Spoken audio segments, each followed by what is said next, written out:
Title: Redeeming the Time. Having asked that they pray for a door of utterance so that he might speak the mystery of Christ, Paul now provides further instruction on the walk of the believer from rest in the truth. Walk in wisdom toward them that are without, redeeming the time. Let your speech be always with grace, seasoned with salt, that you may know how you ought to answer every man. Colossians 4 verses 5-6. Once again, we have others-focused instruction.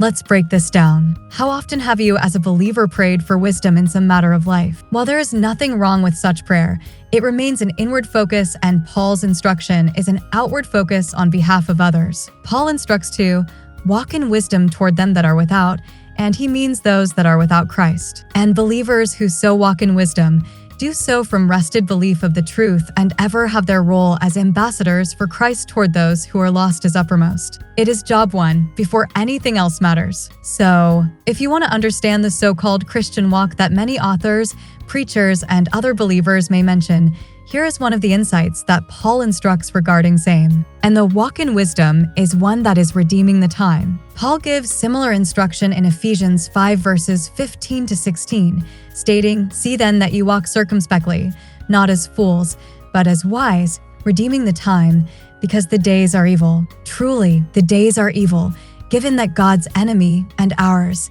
has life in this world weighed down with literally hundreds of distractions from what really matters." This is particularly true in his attack upon believers, but also to distract unbelievers from their need for salvation. And redeeming the time is a matter of knowing God's will, not as so many outline it. Example, regarding me, but rather for the body of Christ to know and then do God's will. Remember, we have already spoken of this back in Colossians 1:9, in which Paul prayed for the Colossian believers and us, that you might be filled with the knowledge of his will in all wisdom and spiritual understanding, that you might walk worthy of the Lord. His will has to do with him and what he has instructed. And thus, his will is that we first be filled with the knowledge of his will, which must needs come from wisdom in and spiritual understanding of his rightly divided word. That is how we can be redeeming the time, and it cannot be done apart from such. Associated with redeeming the time is Paul's continued instruction, which states, "Let your speech be always with grace, seasoned with salt, that you may know how you ought to answer every man." And you might ask, just what is to be answered to every man? Good question. For the answer again focuses back on where all the answers are found in his rightly divided word. First with an answer for how to be saved in simple belief of the gospel by grace through faith. 1 Corinthians 15 verses 1-4 and Ephesians 2 verses 8-9. And with salvation addressed, the continuance is to be able to answer in training your replacement as instructed in 2 Timothy 2.